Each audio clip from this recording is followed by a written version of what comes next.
Chicos, buenas tardes. Vamos a continuar con la Semana Internacional de Hematología, esta vez con la ponencia sobre neoplasias mieloproliferativas. Como ya saben, enviaremos el link del quizzes al finalizar la ponencia. Y ahora presentamos a nuestra ponente, quien es la universitaria Catherine Ubillos Yengue. Ella es estudiante de séptimo año de la Facultad de Medicina Humana de la Universidad Peruana de Ciencias Aplicadas. También pertenece al parte oficial del team de Kinamedi y también es contribuidora de Judox. Te damos la bienvenida, Catherine. Muchas gracias por el apoyo a ambas sociedades y ya tienes el pase libre para poder comenzar. Ok, listo. Muchísimas gracias. Buenas tardes a todos. Bueno, el día de hoy me toca explicarles sobre el tema de neoplasias mieloproliferativas crónicas. La verdad es que no es un tema complicado, tampoco es tan difícil. Les voy a tratar de explicar desde lo más chiquitito para que lo puedan entender. En esta oportunidad yo les voy a explicar sobre 4 neoplasias que son las más características, ¿sí? La primera, pues, es la policitemia vera, lo que es la leucemia mieloide crónica, la trombocitemia esencial y lo que es la mielofibrosis idiopática. Antes de explicarles qué es lo que significa cada uno, cuál es su clínica, a qué se debe, vamos a ver a grandes rasgos datitos que los va a ayudar a ustedes a poder entender a lo largo de la exposición ciertas cosas de cada patología y ustedes las puedan no memorizar, sino que entender por qué es que se da cada una. La base de todo es recordar que vamos a tener lo que son las células madres progenitoras, que es la que vemos aquí, la estoy señalando. Esas células madres progenitoras, como su mismo nombre lo dice, es aquella que va a dar origen a los 3 linajes que son los más conocidos, ¿no?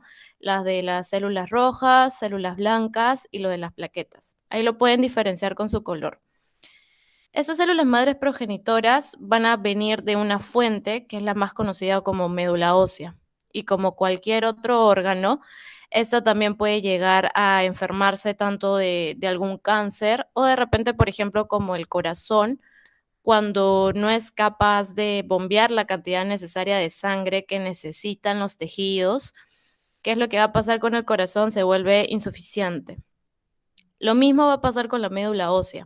Si es que llega algo que la daña, que la afecta, va a haber una insuficiencia medular. Entonces, si nosotros tenemos un daño de la fuente, ¿qué es lo que va a pasar con las células madres? Van a disminuir o se van a dañar. Y por ende, los 3 linajes, que es tanto del rojo, blanco y de las plaquetas, tampoco se van a producir de la manera más adecuada y van a disminuir. Y en ese caso vamos a tener lo que son las conocidas como citopenias. Citopenias o sea, quiere decir que hay una disminución de algo, ¿no? Si fuera los glóbulos rojos, pues, ¿qué es lo que nos va a producir? Las más conocidas como las anemias. Si vienen los glóbulos blancos y se disminuyen, ¿qué es lo que vamos a tener? Una leucopenia, que lo que va a producir en nuestro paciente es que tenga infecciones y infecciones a recurrencia. Si se encuentra disminuidas las plaquetas, ¿qué es lo que vamos a tener? Una trombocitopenia. Entonces, nuestro paciente pues no va a tener esa capacidad de poder coagular o de formar lo más conocido como las cicatrices, ¿no? Entonces, el paciente va a tener alto riesgo de sangrados. Y esos son los más conocidos como las citopenias. Ahora, el segundo dato es que como cualquier otro órgano, también, como les había comentado, puede llegar a enfermarse de un cáncer. Entonces, lo que vamos a tener es las conocidas como neoplasias. Y es lo que vamos a hablar el día de hoy, que son las neoplasias mieloproliferativas crónicas. Entonces, vamos a continuar. En cuanto a lo que son de la médula ósea, que son las neoplasias, luego lo van a ir entendiendo esta definición que le comento, pero cuando llega el cáncer, invade lo que son la médula ósea, lo que va a hacer es sacar a las células hacia la sangre periferia. Ya conforme pasa la exposición me la van a ir entendiendo esa definición, pero la neoplasia, ¿cómo puede llegar a afectar a esta médula ósea? De 2 maneras. Pues va a afectar a su función, en la cual, como ven ahí, lo que va a hacer es disminuirlas. y lo que va a producir es lo que les comenté hace ratito, que son las citopenias, que es la disminución de alguno de los tres linajes, y el otro es un incremento o un exceso, ¿no? De las neoplasias. No de las neoplasias, sino que de un exceso de las células, disculpe. Entonces, ¿qué es lo que va a pasar ahí? Se van a formar todas las cuatro patologías que yo les he mencionado, las cuatro más características a este nivel que las voy a ir explicando. Entonces, en la neoplasia vamos a encontrar las dos, que puede ser una citopenia o que puede ser un exceso de la formación de células. ¿Cómo podemos estudiar y saber si es que efectivamente en el paciente hay una neoplasia o no la hay? Como pueden ver ahí, nosotros podemos hacer uso tanto del aspirado como de una biopsia. Muchas veces se usa el concepto para una sola cosa, ¿no? Dicen, voy a aspirar y en realidad hacen una biopsia y en verdad tienen dos usos y dos cosas totalmente diferentes. En cuanto al aspirado, como su mismo nombre lo dice, lo que va a hacer es aspirar, pues, ¿no? Acá lo que tenemos en la imagen y podemos ver es que hay como que una aguja que ingresa a lo de las crestas ilíacas. Son dos lugares donde uno puede aspirar, que puede ser en el esternón y en las crestas. Entonces, lo que se hace es colocar un trocar, esta aguja, y lo que se hace es ingresar y se aspira, como una cañita. En una caña, ¿qué es lo que se aspira? Se aspira líquido. Entonces, ahí lo que vamos a aspirar es sangre líquida y por ende células, lo cual es muy diferente a una biopsia, porque en la biopsia lo que vamos a hacer es, como su mismo nombre lo dice y como se usa, es para ver a nivel de tejido, a nivel histológico, para uno descartar, ok, si hay un cáncer acá o no lo hay. Es muy diferente con el aspirado. Y la diferencia también es que en la biopsia, pues es bien complicado hacerlo del esternón porque es una aguja mucho más gruesa. Entonces, lo único que se hace es a nivel de las crestas. Hay una neoplasia de estas cuatro en donde sí o sí se tiene que hacer una biopsia para saber de que definitivamente, pues sí hay neoplasia. Los otros se tienden a ver en base a la clínica y yo les voy a ir explicando las características de cada uno para que los diferencien si es que les ponen algún casito clínico. Ya. En esta diapositiva les explico la base de las cuatro patologías. ¿Qué es lo que sucede aquí? Como habían visto, la neoplasia podía afectar de dos maneras. Disminuía la función, produciendo alguna citopenia, o podía hacer que se formen en exceso las células. Y esa es la base de estas cuatro. Como pueden ver ahí, tenemos a la célula madre progenitora, que lo que por algún factor lo que hace es no controlarse ella misma en qué tantas cantidad de células yo voy a formar.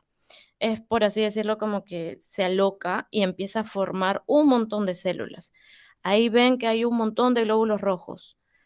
Hay que poner un ejemplo. De repente esta célula madre tenía que formar solo dos glóbulos rojos, pero en vez de formar dos, empieza a formar 5, 10, 15 glóbulos rojos y estos glóbulos rojos empiezan a acumular. Entonces, imagínense que ustedes tienen un vaso y empiezan a colocar pelotitas. Empiezan a colocar un montón de pelotitas y llega un punto donde las pelotitas ya no van a tener dónde más quedarse y van a empezar a caerse, a salir del vaso. Lo mismo pasa en este caso, en estas cuatro patologías. Va a llegar un punto donde los glóbulos rojos ya no van a tener espacio en la médula ósea y van a empezar a migrar a otros órganos, empiezan a acumular, como dice aquí, en otros órganos. Recuerden que la médula ósea, pues es un órgano mieloide, ¿no? Pero no son secundarios. La médula ósea es la principal, ¿no es cierto? Es la que forma principalmente porque anteriormente, pues, también se formó en el hígado y en el vaso. Entonces, estos dos son considerados como órganos mieloides secundarios. Entonces, como estos glóbulos o estas células ya no tienen espacio en la médula ósea, dicen, ok, entonces me voy a mis órganos mieloides secundarios porque ahí están vacíos, tienen espacio y se empiezan a acumular aquí.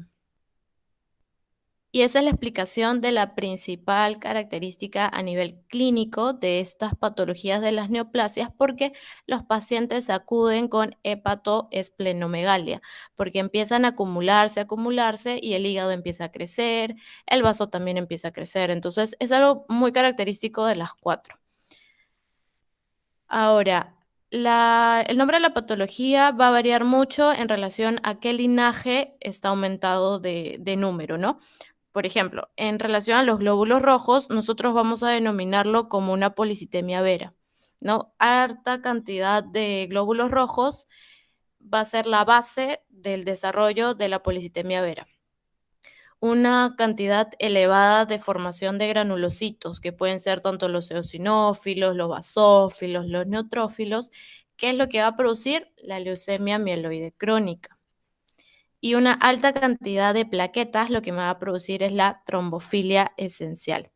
Y la cuarta, pues yo se las voy a explicar al último, ¿no? Ahorita espero que hayan entendido hasta acá porque es que se produce cada una y entender que dependiendo al linaje va a tener un nombre la patología.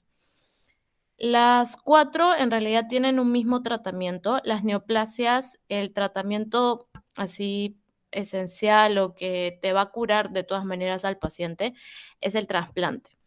Pero no es lo que se hace de rutina, en verdad es lo que los hematólogos siempre dejan para el último, porque como pueden leer ahí, pues tiene una mortalidad del 20%. No es poco. Tiene una alta mortalidad, por así decirlo, que es del 20%, y sin embargo, de toda la cantidad de pacientes que sobreviven, el 50% de ellos en 5 años sí o sí van a fallecer. Entonces, si tú pones en una balanza los pro y los contra, pues se prefiere siempre otro tratamiento que cada uno lo tiene en vez del trasplante, porque sí, cura definitivamente al paciente, pero la mortalidad que tiene es alta. La recuperación también es muy dura para los pacientes. Tienen ciertas complicaciones, entonces, en beneficio al paciente, siempre se busca la segunda opción de tratamiento y el trasplante siempre se deja para el último. Tengan en cuenta eso. Ahora vamos a ver la principal patología. Bueno, no la principal, pero sí empezando la número uno, que es la policitemia vera. Entonces, como yo les había explicado, aquí para la policitemia vera la base van a ser los glóbulos rojos. Entonces, ¿qué es lo que vamos a tener? Un exceso de formación de glóbulos rojos. ¿Cuál es el motivo? En las cuatro tienen que recordar que hay algo que hace que la célula madre produzca mucha cantidad de células. Son células maduras, células que están bien, pero que están en exceso. Entonces, ¿qué es lo que pasa aquí en la policitemia vera? Que va a haber una mutación de este gen, del JAK2. Y es una de las formas de diagnosticarlo, porque el 99% de las personas que tienen policitemia vera van a tener mutado este JAK2. Entonces, ¿qué es lo que va a producir? La célula, pues, tiene algo ahí que está fallando y empieza a formar un montón de estas células. Entonces, vas a tener una gran cantidad de glóbulos rojos. ¿Y cómo es que va a llegar tu paciente? Si tienes muchos glóbulos rojos, pues va a llegar rojito, que es lo más conocido como plétora, además lo que es la hepatoesplenomegalia que yo les había comentado, y otro que es muy importante, si tú tienes mucha cantidad de glóbulos rojos, ¿cómo va a estar tu sangre? La sangre va a estar bien espesa, va a estar con mucha viscosidad. Entonces vamos a tener, o el paciente más que todo va a tener un riesgo de hacer tromboembolismo. ¿Por qué? Porque no está fluyendo bien la cantidad de sangre y eso también puede predisponer a que de repente un ateroma que ha estado ahí chiquito lo empiece a fluir de manera más fácil a un vaso sanguíneo. Entonces, por esas dos cosas, el paciente tiene riesgo de un tromboembolismo. Además de eso, pues puede venir con cefalea, con visión borrosa, pero lo principal son las tres cositas que les he dicho. Plétora, que es paciente rojito, una hepatoesplenomegalia y una hiperviscosidad. Ahora, ¿por qué les coloco aquí el EPO? Que es lo de la eritropoyetina. Eso es muy importante y es muy característico porque si es que ustedes les ponen un caso, les van a poner ya, ¿cuál es la forma más importante de que tú puedas diferenciar una policitemia vera de todas las otras poliglobulias? Que quiere decir que hay un exceso de glóbulos, ¿no? Entonces, ¿tú cómo los diferencias? Y la primera manera de cómo lo puedes diferenciar es con la EPO. Lo que ustedes deben recordar es que la eritropoyetina lo que hace es regular la formación de glóbulos rojos. Y uno de los principales casos para que me puedan entender, por ejemplo, es un paciente que está en hipoxia, ¿ya? Pero es una hipoxia crónica. Por ejemplo, paciente que tiene un EPOC, ¿ya? No está teniendo una buena oxigenación y como es un proceso crónico, es de larga data, te permite que otros mecanismos que necesitan más tiempo de activarse, pues se activen. Y uno de esos mecanismos es la eritropoyetina. La eritropoyetina, en el caso de un paciente que tiene EPOC o que tiene una insuficiencia respiratoria crónica, lo que hace es aumentar la cantidad de glóbulos rojos para que la oxigenación, pues de alguna u otra manera, mejore. Entonces, en ese caso, tú que vas a tener a un paciente con una EPO elevada porque está tratando de formar mucha cantidad de glóbulos rojos. ¿Qué pasa en el caso de una policitemia vera? Aquí lo que yo les he dicho es que el daño está a nivel de las células, o sea, la célula madre es la que está afectada, esa es la que está dañada. Entonces, por más mecanismo que tú actives o desactives, la célula madre no le va a hacer caso porque ella misma está teniendo un daño, ella a nivel genético se ha dañado, entonces no le va a hacer caso a ningún mecanismo y mucho menos le va a hacer caso a la eritropoyetina. Entonces, la eritropoyetina trabaja y trabaja tratando de controlar que ya no se formen, en este caso, tantos glóbulos rojos, pero dice, bueno, trabajo tanto y no me hacen caso, entonces ya mejor dejo de funcionar y empiezan a bajar sus niveles. Por eso que es muy característico que en los pacientes que tienen policitemia vera tengan una EPO muy baja, que es diferente en el caso, por ejemplo, de un paciente, como les dije, de una EPOC donde sí va a tener la eritropoyetina elevada. Por eso que yo les coloco acá el pulsoxímetro, porque algo que les pueden preguntar es, ¿cómo los puedo diferenciar? Y te ponen, de repente le puedo colocar el pulsoxímetro a mi paciente. Y efectivamente, si es que tiene una insuficiencia respiratoria, eh, pues ahí tú lo vas a ver, no solamente con el pulsoxímetro, sino también con la clínica, ¿no? Porque todo el paciente te va a venir con toda la clínica respiratoria. Pero en un caso clínico, para que tú puedas diferenciarlo de la policitemia de alguna otra poliglobulia, lo que tú vas a encontrar es, uno, tu hemoglobina, pues va a estar sumamente elevada, porque ya les expliqué que acá los glóbulos rojos están súper altos. ¿Cómo va a estar el hematocrito? Pues el hematocrito también va a estar elevado. Y la masa de eritrocitaria también va a estar elevado porque hay gran cantidad de glóbulos rojos. La otra característica es que la EPO pues va a estar baja, por lo que ya les expliqué. Y lo otro es que ustedes tienen que ver la saturación. Si la saturación está disminuida, está menor de 92%, pues ustedes pueden decir, ya, ok, esto se debe a algo secundario. Y si no, pues esto se lleva a una policitemia vera. Entonces, esas son las tres cositas que ustedes tienen que ver. Uno, la saturación.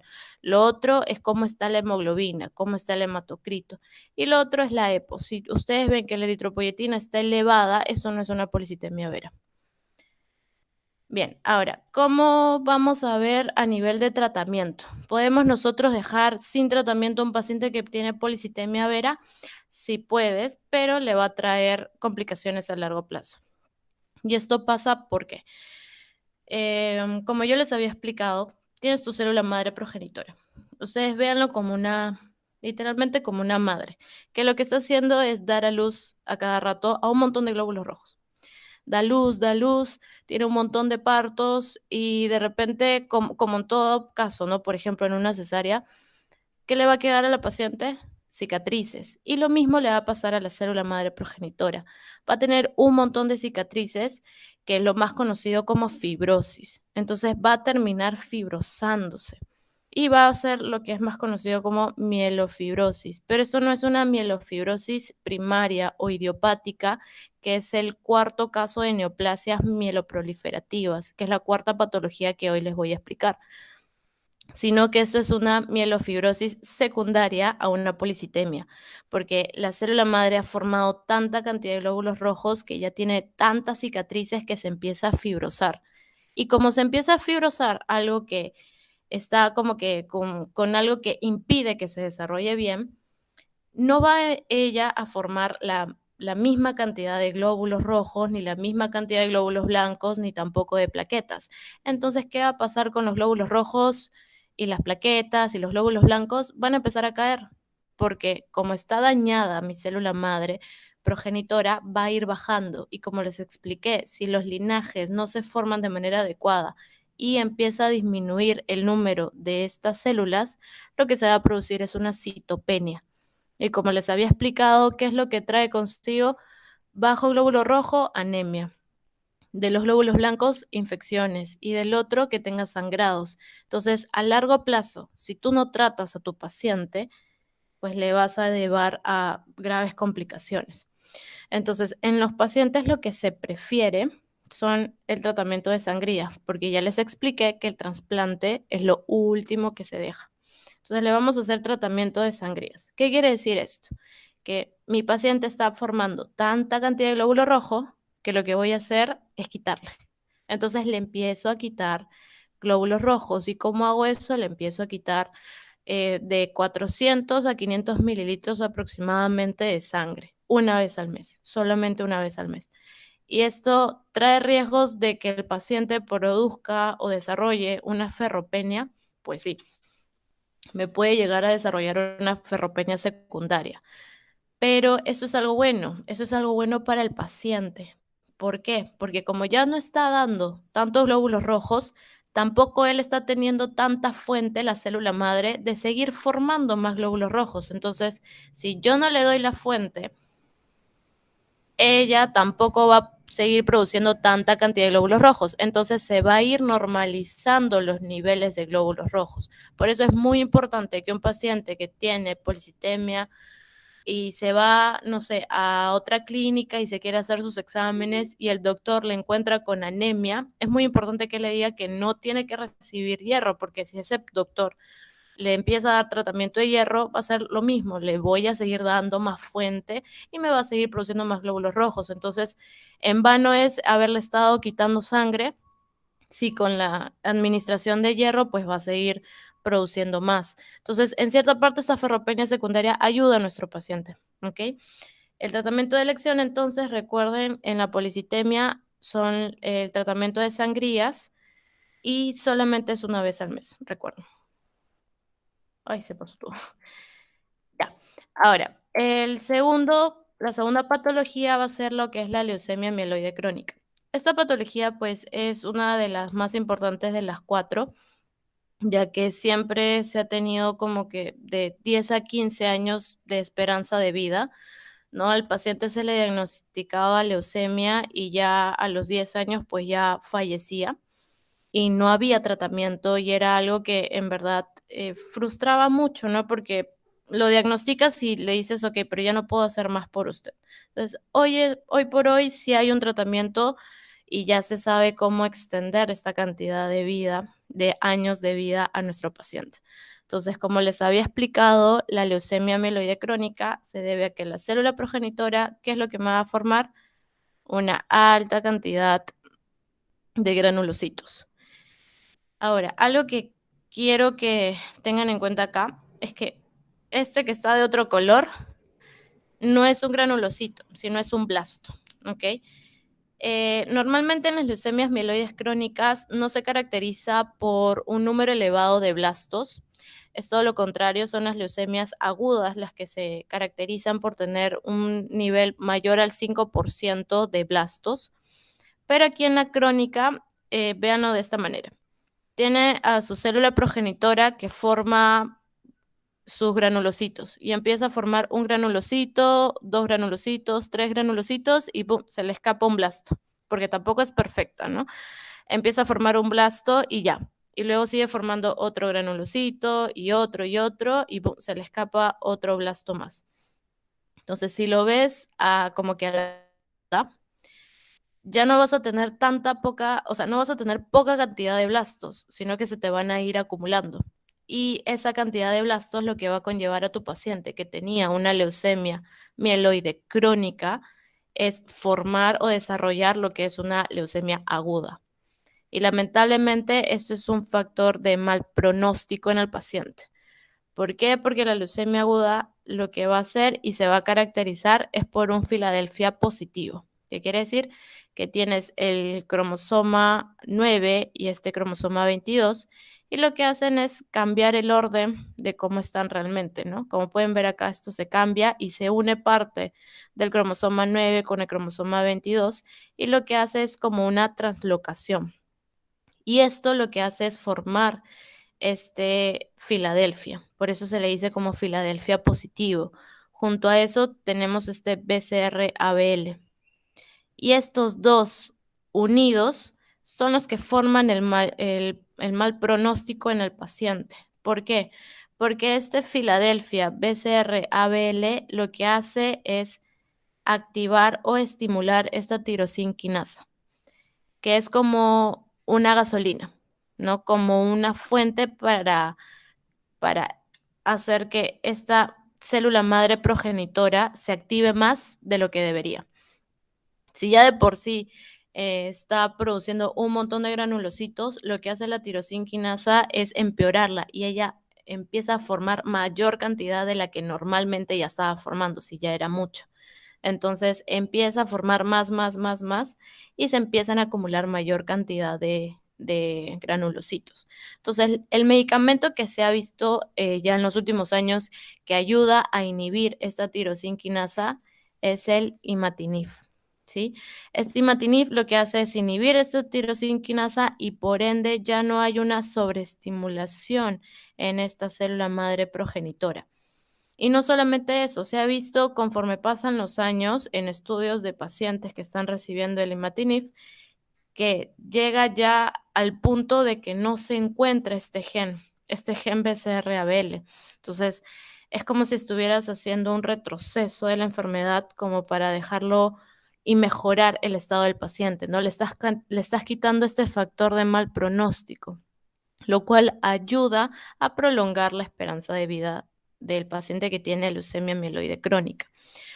¿Por qué es tan grave y por qué no se ha tenido tantos años de esperanza de vida en el paciente? Y es que como esta tirosina quinasa que les expliqué llega a sobreestimular a la célula madre progenitora, de lo normal que debería haber de células, por así decirlo, en la patología, se duplica. Entonces, como yo les había explicado, todas estas células ya no se van a encontrar en la médula ósea, sino que van a viajar a los órganos mieloides secundarios, que vienen a ser el vaso y que vienen a ser el hígado. Y el que donde más se acumulan es aquí, en el vaso. Entonces, la mayoría de los pacientes siempre regresaban a sus controles y se veía que el vaso estaba más grande y crecía y crecía y crecía hasta que iba a un punto donde explotaba. Entonces, esa era la principal causa de muerte en los pacientes con leucemia mieloide crónica. Hoy por hoy, gracias a ese medicamento que es el imatinib, pues ya se ha disminuido mucho la progresión de la enfermedad. ¿Ok? Es uno de los temas más preguntados, pues sí, característico. Recuerden que esta leucemia crónica es la relacionada también con la translocación 922 y con el gen Filadelfia. ¿Okay?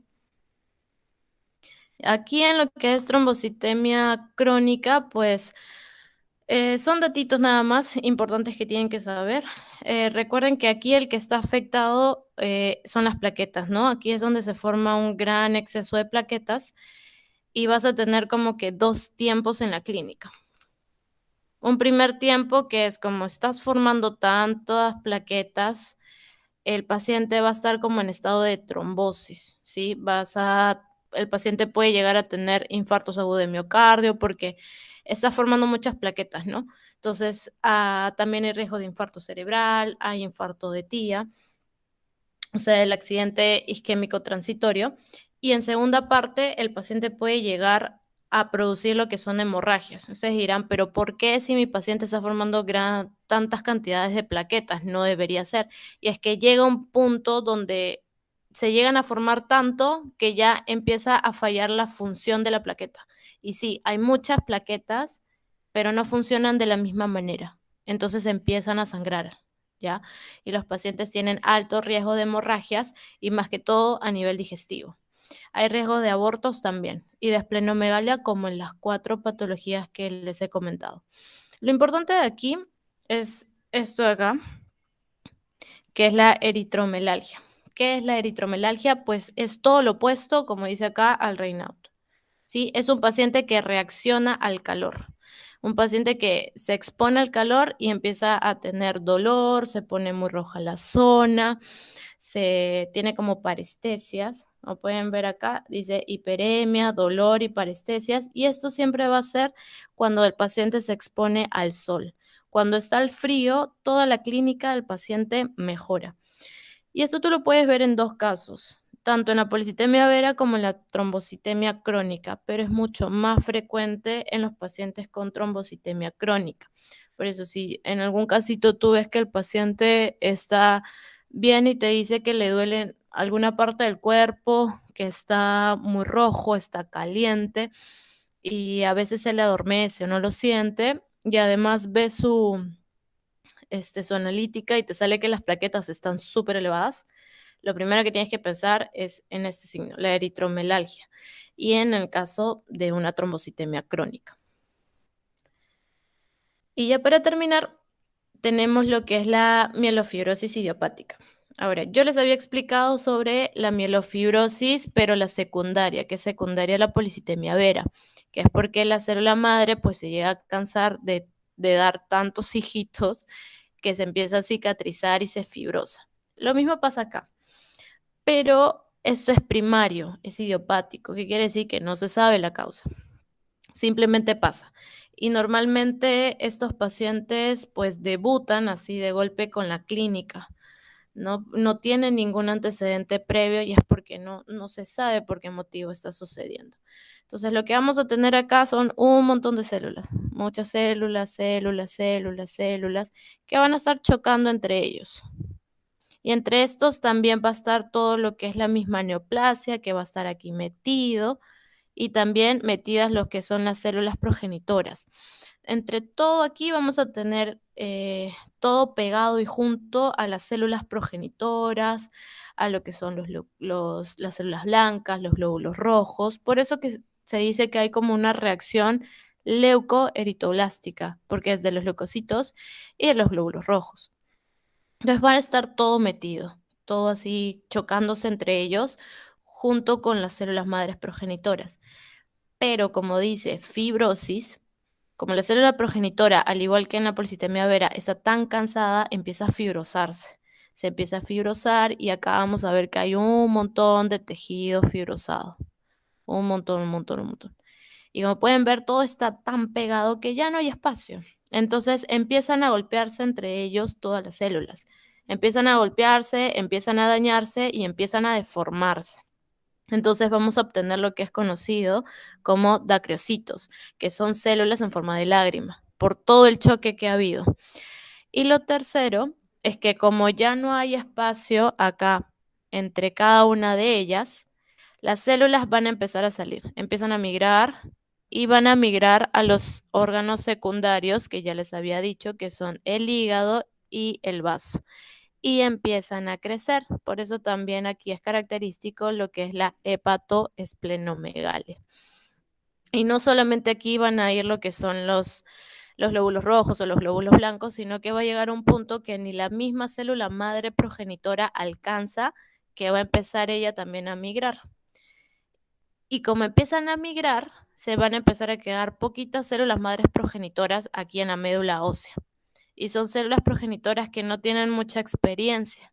Entonces va a llegar un punto donde en vez de formar células maduras, que es la característica de estas 4 neoplasias, va a empezar a formar células inmaduras. Entonces, eso es algo muy característico de la clínica o de un casito que les puedan poner de mielofibrosis, ¿no? De repente te dicen si tiene tanta cantidad de glóbulos rojos, de plaquetas, te dice tanta cantidad de eosinófilos, de basófilos, pero luego te empiezan a mencionar que también tiene mielocitos, metamielocitos, y esas pues son células inmaduras, que si te lo ponen en un caso clínico es por algo, ¿no? Y ahí te vas a dar cuenta, ok, me está formando también células inmaduras. Entonces, esto es lo más característico de una mielofibrosis, porque va a llegar un punto donde la célula progenitora ya no va a funcionar tan bien, que va a empezar a formar células inmaduras, que no es característico de ninguna de estas 4 neoplasias. Entonces, en este caso, ¿cuál viene a ser el tratamiento? Pues igual que en todas el trasplante, pero no se prefiere. Y lo que acá sí se prefiere es la hidroxiuria, que es un medicamento que lo que hace es controla a que la célula progenitora deje de formarse en tanta cantidad, ¿no? ¿Eso también se puede usar en la policitemia vera? Pues sí, también se puede usar ahí, no hay ningún problema. En realidad también se usa ahí, pero se prefiere por la parte económica los tratamientos de sangría, que no cuestan tanto como estarse comprando este medicamento. Pero en el caso de una mielofibrosis idiopática, pues no le puedes estar haciendo tratamiento de sangría, no hay otro tratamiento más que el consumo de la hidroxiuria, ¿no? Y esperar pues hasta en su momento un trasplante, porque sí, lamentablemente en este caso lo único que se puede hacer en el paciente es trasplante y con la hidroxiuria lo único que haces es prolongar las cosas, ¿no? Y eso sería todo de la exposición de hoy. Espero que me hayan entendido. Si hay una parte que pues tienen alguna duda o que quieren que se los repita, no tengo ningún problema. Aquí estoy para escucharlos. Y bueno, muchísimas gracias en verdad por este espacio que no solamente les ayuda a ustedes, sino también a una aquí para poder repasar. Y nada, ahí estoy atenta a sus dudas.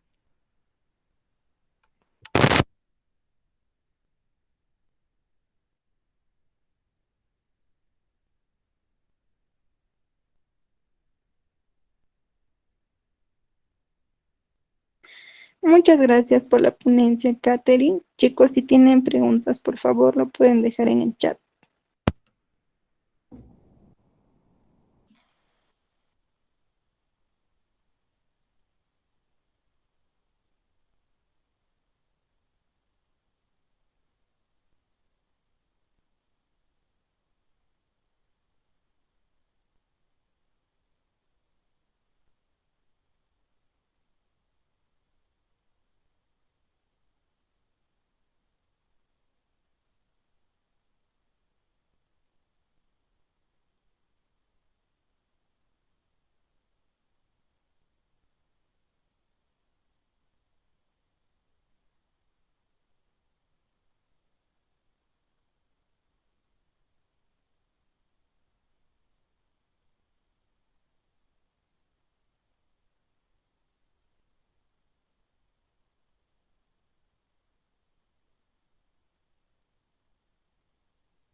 Tenemos una primera pregunta que nos dicen, ¿cuál es el tratamiento de la policitemia vera? Sí, como les había comentado, pues en el caso de las cuatro en general, pues no se hace en general, pero en las cuatro es una opción, es el trasplante, ¿no?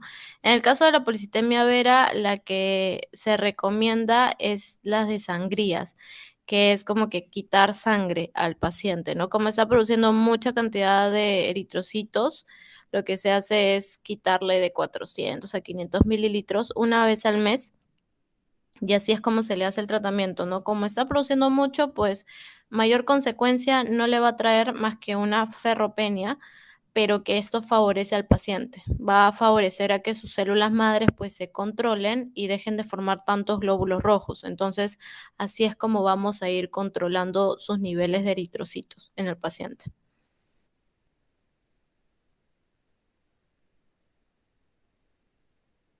Tenemos otra pregunta que nos dicen, ¿cuál de estas patologías mencionadas en la ponencia llegarían a ser hereditarias? Bueno, sí se ha hecho estudios para ver si es que hay algún factor de herencia, pero en todas esas se ha visto que lo que más predispone es que como es una mutación genética, el factor de hereditario no es tan fuerte en alguna de ellas, pues, ¿no? La primera, que es la de policitemia vera, es por un problema en el JAK2, pero no se ha hecho estudios en los que se ha visto que los pacientes que lo tienen en sus familiares no está la clínica, no hay otra paciente que tenga lo mismo. Entonces, verse como que un factor hereditario en alguna de las cuatro, no hay evidencia ahorita clara, pero sí se sabe que es por mutación del gen, ¿no? O sea, se muta ese gen, no se sabe por qué, pero termina mutándose y ahí es donde empieza a producir toda la clínica, ¿no? En las cuatro neoplasias se ha visto eso.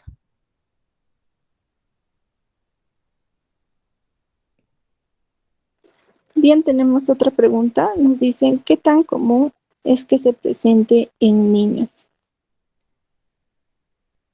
Bueno, no se ha visto muchos casos en niños. En realidad yo no he leído que haya casos en niños, más se ha presentado en gente adolescente, hasta incluso gente adulta, gente que tenga de 20 a 30 años. Por eso a veces es muy complicado cuando la que se produce es la leucemia mieloide crónica, porque solamente tenía como que una sobrevivencia de 10 años, ¿no? Entonces, a un paciente que de repente venía de 20 años y le diagnosticabas, le decías, bueno, hasta los 30 dura y listo, ¿no?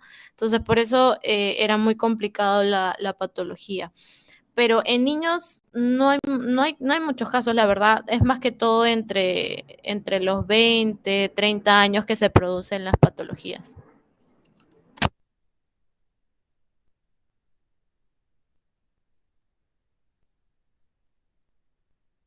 Bien, tenemos otra pregunta. Nos dicen, un paciente con leucemia mieloproliferativa crónica con tratamiento de inhibidor de tirosinquinasa puede llegar a la vejez o su pronóstico de vida es de 5 años. No le quedó muy claro a la participante. Ah, ya, no, en realidad el pronóstico de vida, o sea, la esperanza de vida de por sí sin tratamiento al paciente con leucemia mieloide crónica era de 10 a 15 años. Si se le da el tratamiento, sí se puede alargar muchísimo. Es más, llega su esperanza de vida a ser muy similar a la de un paciente sin esa enfermedad. O sea, hasta ese punto ha llegado tratándose al paciente con este fármaco, ¿no? Como que yo estoy sana y un paciente que tiene la leucemia mieloide crónica tiene la misma posibilidad de fallecer a tal edad igual que yo. O sea, si yo siendo sana puedo morir de repente a los 50, 60 años y esa persona, el paciente que tiene la enfermedad también. O sea, han llegado a igualarse la esperanza de vida si es que se trata con este medicamento al paciente. Antes no era así, antes la esperanza de vida solamente era de 10 a 15 años, pero eso, gracias por todos los estudios y por el descubrimiento del medicamento, pues ha mejorado, ¿no?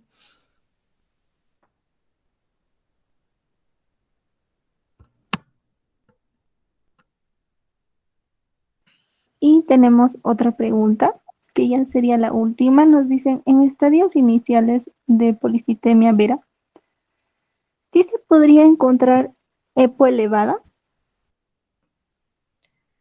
No, no, en realidad no, por lo que les expliqué que el problema es de célula. Entonces, como el problema es de célula, así esté elevada, no va a mejorar. Y no es que la eritropoyetina la luche tanto tiempo y se mantenga elevada, no, es algo, una respuesta muy rápida.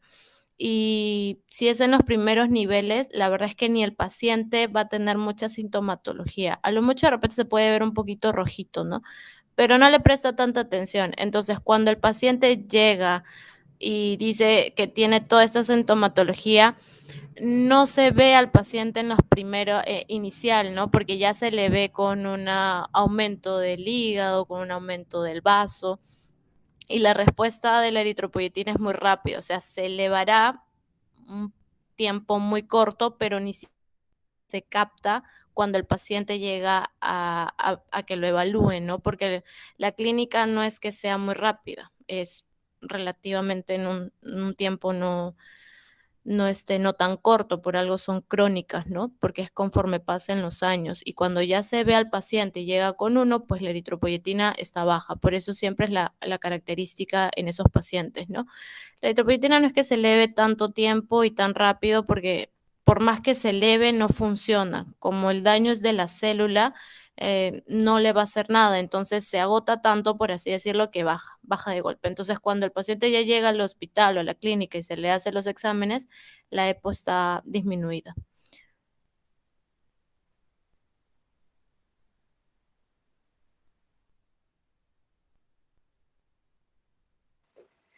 Muchas gracias por la ponencia, Katherine. La verdad, muy, muy bonito. Te agradecemos un montón. Esperamos contar con tu apoyo en futuras ponencias. Y a nombre de Socienda y Sociem Bueno, que te agradecemos un montón. Y, y por favor, unas últimas palabras si tuvieras. Muchísimas gracias a ustedes, en verdad. Este espacio no solamente nos apoya a los que escuchan las ponencias, ¿no? Sino también a cada uno de nosotros que prepara el material con mucho cariño, claro. Nos ayuda a repasar y siempre viene bien unas exposiciones para poder aprender bien ciertos datitos, ¿no? Gracias a ustedes por la invitación y por este espacio que los brinda a todos los estudiantes de medicina. Y encantadísima de volver a trabajar con ustedes. Y nada, chicos, muchas gracias y gracias a ambas sociedades, ¿no? A Sociemdac y a Sociemco. Muchísimas gracias. Muchas gracias, Katherine. Te agradecemos un montón. Y bien, chicos, no olviden seguirle en sus redes sociales. Y en estos momentos ya el link de Quizzes va a aparecer en la transmisión. Y también mencionarles que la ponencia de las 7 ha sido reprogramada para otro día. Nosotros ya les vamos a avisar por los grupos. Y ya saben, tienen que tener 6 preguntas correctas a más para que puedan aprobar el quiz.